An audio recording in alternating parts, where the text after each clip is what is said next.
నమస్తే, welcome to our channel. నేను పద్మిని. ప్రస్తుతంతో పాటు ప్రముఖ ఆధ్యాత్మికవేత్త, సూర్య ఉపాసకులు, సన్ స్పిరిచువల్ సొసైటీ ఫౌండర్, అలాగే వెజిటబుల్ ప్రాక్టీషనర్ విక్రమాదిత్య గారు ఉన్నారు. మాట్లాడదాం. సార్ నమస్తే. సార్ సూర్యోస్మి తల్లి. సార్, వెజిటబుల్ ప్రాక్టీషనర్గా నేను ఒక క్వశ్చన్ అడగాలనుకుంటున్నాను. సార్, ఇది చాలా మందిని ఇబ్బంది పెడుతున్నటువంటి సమస్య. ప్రపోర్షనల్గా ఒక వెయిట్లో ఉన్నారు అని అనుకుంటే అదొక పద్ధతి, కానీ కొంతమందిలో చూస్తే స్టబాన్ బెల్లీ ఫ్యాట్ ఉంటుంది. సార్, ఈ బెల్లీ ఫ్యాట్ కరగట్లేదండి, ఏం చేసినా కరగట్లేదండి అని కంప్లైంట్ చేస్తూ ఉంటారు. ఆడవాళ్ళలో ఒక టైప్ ఆఫ్ ఇబ్బంది వల్ల, అంటే ఆఫ్టర్ డెలివరీ వల్ల పెరిగిన బెల్లీ ఫ్యాట్ అవ్వచ్చు, లేకపోతే ఇట్లా రకరకాల కారణాలు ఉండి ఉండొచ్చు. మగవాళ్ళల్లో కూడా అది చాలా అసహ్యకరంగా ఉంటుంది పాపం కదా. అది కాన్ఫిడెన్స్ని బాగా బ్రేక్ చేస్తుంది సార్ కదా. బట్టలు కరెక్ట్ బట్టలు వేసుకోవాలనిపిస్తుంది. సరే, బట్టల విషయం పక్కన పెట్టేస్తే వాళ్ళని వాళ్ళు ప్రజెంట్ చేసుకునే విషయంలో ఖచ్చితంగా ఈ బెల్లీ ఫ్యాట్ అనేది కాన్ఫిడెన్స్ లోపించడానికి కారణమవుతుంది. దీనికి పర్ఫెక్ట్ ఆన్సర్ కావాలి సార్. బెల్లీ ఫ్యాట్ కరిగి తీరాల్సిందే. ఏం చేయమంటారు చెప్పండి సార్. సూపర్, మంచి ప్రశ్న అమ్మా. మీ అమ్మమ్మలు వాళ్ళ కాలం నాటి వాళ్ళు ఎవరైనా ఈ బెల్లీ ఫ్యాట్తో సఫర్ అయ్యారా? అంటే లావుగా ఉన్న ప్రపోర్షనల్గా ఉండేవాళ్ళు, మొత్తం ఓవరాల్గా లావుగా ఉండేవాళ్ళు, లేకపోతే సన్నగానే ఉండేవాళ్ళు. అంటే ఆడవాళ్ళ విషయంలో కానీ మగవాళ్ళ విషయంలో కానీ అంటే మీరు తక్కువ ఇప్పటి వరకు నేను ఇలా చెప్పలేదు. అంటే ఇప్పుడు ఆలోచన ధోరణి మారుతున్న కాలానికి అనుగుణంగా మనం చేస్తున్న రీసెర్చెస్లో, అందుకనే మనం అష్టాంగ యోగ సాధన అంటే ఒక మనిషి మానసికంగా శారీరకంగా పరిపూర్ణంగా ఉండడానికి, అంటే మన డైట్ ఏదైతే మనం తింటున్నామో, ఆహార విహార వ్యవహారాలు అనేవి పూర్తిగా మన జీవితం మీద ఆధారపడుకున్నాయి, మన జీవితాన్ని నడిపిస్తున్నాయి. దాంట్లో ప్రధానంగా ఆహారం, తర్వాత విహారం, వ్యవహారం. అలాగే అష్టాంగ యోగ సాధనలో ధారణ, మనం ఏమి ధరిస్తున్నాం. అంటే ఈ రీసెంట్గా రీసెర్చెస్లో తెలిసింది ఏంటంటే, పూర్వం అంటే ఇప్పుడు మగవాళ్ళు అయితే పంచ కట్టుకునేవాళ్ళు, లంగోటి ఉండేదేమో కదా. అంగవస్త్రం అంటే అంగవస్త్రం ఉండాలంటే దానికి ఉండాలి. ఆడవాళ్ళకి మొలతాడు ఉండదు, మగవాళ్ళకి మొలతాడు ఉంటుంది.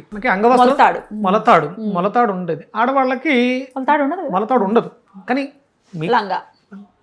అంటే ఇది ఏం చేస్తుంది, హయ్యర్ ఎమోషన్స్ని లోయర్ ఎమోషన్స్ని బ్యాలెన్స్ చేస్తుంది.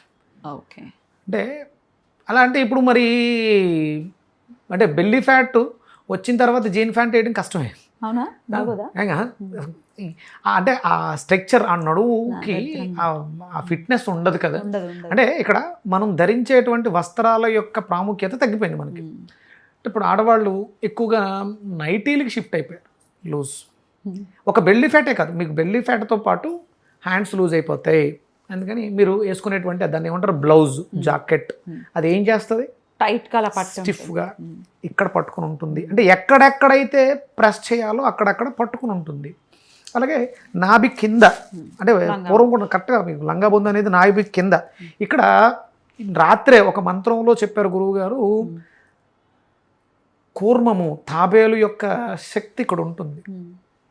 ఈ తాబేలు అనేది ఈ కూర్మము, అంటే విష్ణు నాభి కూర్మ అవతారంగా చెప్తారు కదా.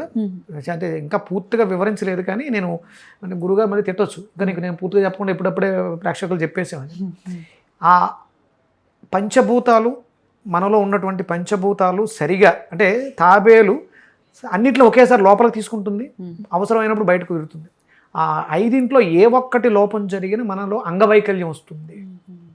నాభి చాలా ఇంపార్టెంట్. అలా ఇక్కడ దాన్ని కట్టి ఉంచడం ద్వారా, అంటే ఆక్యుప్రెజర్, నాభిని కట్టి ఉంచడం ద్వారా, ఆడవాళ్ళకి లంగాతో బొందుతో కట్టి ఉంచడం వల్ల, మగవాళ్ళు మొలతాడు కట్టడం వల్ల బాగుండే. అంటే ఒక ఏజ్ వచ్చేంత వరకు ఆడ మగ లేదు, అందరికీ మొలతాడు ఉంటుంది. లేకపోతే తిట్టేవాళ్ళు కదా, మొలతాడు లేని విధం అని. అంటే దానివల్ల చాలా కాంప్లికేషన్స్ వస్తాయి. లోయర్ ఎనర్జీస్ని హయ్యర్ ఎనర్జీస్ని డివైడ్ చేయడానికి కట్టినటువంటి. ఇప్పుడు ఎవరికి ఉన్నాయేమో మొలతాడు, మగపిల్లలకి అసలు ఏ కలర్ మొలతాడు కట్టుకోవాలి సార్? ఇంకా అంటే పూర్వం అక్కడ తాడు అనేది ఔషధయుక్తమైనటువంటి తీగలు చాలా గట్టిగా స్ట్రాంగ్గా ఉంటాయి, మర్రి ఓడలతో తయారు చేసేవారు. తర్వాత ఇత్తడి, వెండి, అంటే సంపదను బట్టి వెండి, అలాగే బంగారపు మొలతాడు, ఇవన్నీ వచ్చినాయి. ఇప్పుడు మారిపోయింది. మనకి కాటన్ వచ్చిన తర్వాత రంగులు చాలా వచ్చినాయి. మామూలుగా అయితే ఇది లోయర్ ఎమోషన్కి సంబంధించి శని ఆధిపత్యం ఉన్నటువంటి ప్రదేశాలు ఇవి. మకర రాశి, కుంభరాశి, మీనరాశితో ఇదంతా ఉంటుంది కాబట్టి ఇక్కడ వరకు ఉండేది ధనస్సు. డివైడ్ చేయడానికి శని ఆధిపత్యం ఎక్కువ ఉంటుంది కాబట్టి నలుపు ఎక్కువగా వాడేవారు. ఓకే, సో కట్టాల్సిందే పిల్లలకి.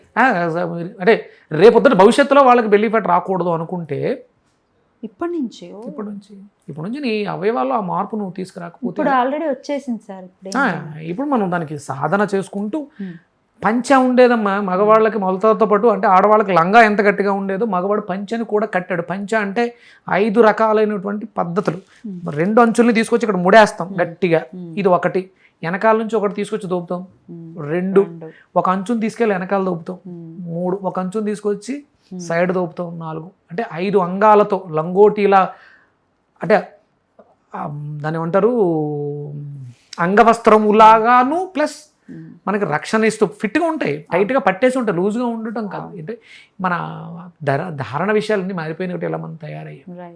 అలాగే ఇంకోటి ఏంటంటే ప్రధానంగా మన శరీరంలో విసర్జన అవయవం endocrine gland system, exocrine gland system, lymphatic system, విసర్జన అవయవం అది సరిగా పనిచేయకపోవడం, వ్యర్థాలు మనలో ఉండిపోయినాయి.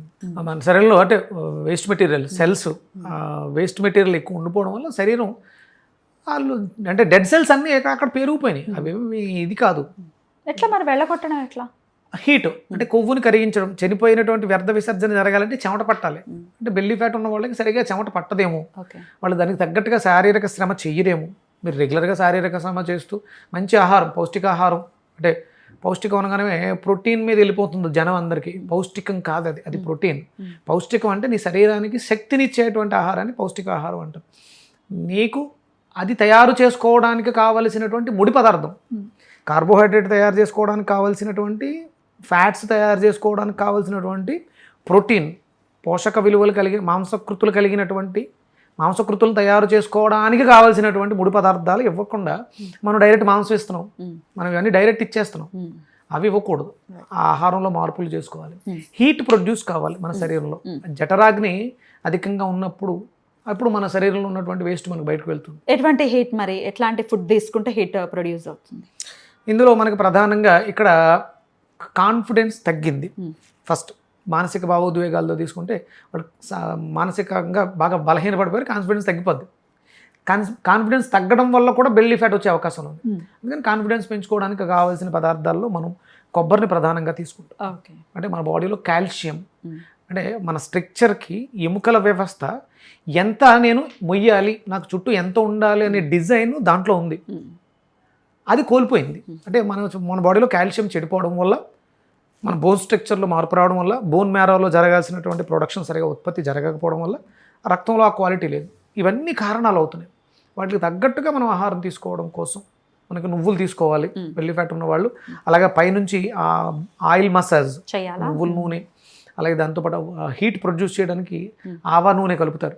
నువ్వుల నూనె, ఆవ నూనె, ఇంతకుముందు ఎప్పుడో చదివా, ఆవు నెయ్యి, ఇవి 3 సమభాగాలుగా తీసుకుని కొంచెం గోరువెచ్చగా తీసుకుని మీరు బాగా ప్రతిరోజు కంపల్సరీ ఒక 10 to 15 minutes మసాజ్ చేయండి. లోపల నుంచి బయట నుంచి హీట్ ప్రొడ్యూస్ అయ్యి ఆ లేయర్స్లో ఉన్నటువంటి వేస్ట్ కరిగిపోతుంది. అలాగే దాంతోపాటు మనం ఇవే ఏదైతే బయట రాసావో ఆ నూనెని లోపలికి ఆహారంలో భాగంగా తీసుకోవడం. అంటే నూనె తాగలేం కాబట్టి నువ్వులని దోరగా వేయించుకుని బెల్లం కనుక్కొని తినడం వల్ల ఐరన్, ఇది శనికారకత్వం అవుతుంది, లోయర్ ఎఫెక్ట్ అవ్వకుండా. అలాగే నువ్వుల్లో ఉన్నటువంటి కాల్షియం ఫ్యాట్ కరగడానికి సపోర్ట్ చేస్తుంది. అలాగే కొబ్బరి, ఎండు కొబ్బరి, బెల్లం, కొబ్బరి లౌజ్ తినటం, ఇవి ప్రధానంగా తీసుకుంటూ మనకి అరుగుదలకి ప్రాధాన్యత ఇవ్వండి.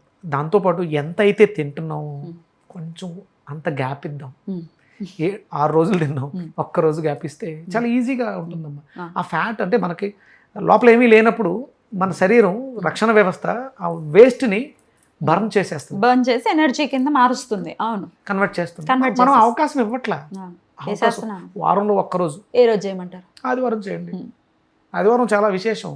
ఎందుకంటే ఆదివారం ఉపవాసమా? మొన్న క్వశ్చన్ ఒకళ్ళు అడిగారు, చెప్పమ్మా. శనివారం తొలి ఏకాదశి వచ్చింది కదా, మొన్ననే తొలి ఏకాదశి వచ్చింది కదండి, మేము ఉపవాసం ఉన్నాము, మరుసటి రోజు ద్వాదశి రోజు తినండి అమ్మా అని నేను వీడియో పెడితే మరి మరుసటి రోజు పొద్దున్నే ద్వాదశికి మేము పారణ చేసేస్తామండి, మధ్యాహ్నం నాన్ వెజ్ తినొచ్చా అని అడిగారు. ఆదివారం. నమస్కారం. నేను ఇదే చెప్పాను, నమస్కారం తల్లి.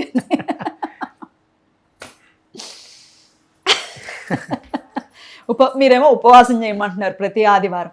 ఆదివారం అంటే పండగ, అవునమ్మా, నాన్ వెజ్ తినేయాలి, మామూలు పండగ కాదు అనే థాట్ ప్రాసెస్లో ఉన్నారు. మీరేమో మరి ఉపవాసం చేయమంటున్నారు. How is it possible sir? ఇవే ఇలాంటివన్నీ కూడగట్టుకుని అంటే ఒక లాజిక్ ఒకటి బయటపడింది. ప్రారబ్ధ కర్మ వ్యాధి రూపేణ పీడ్యతే.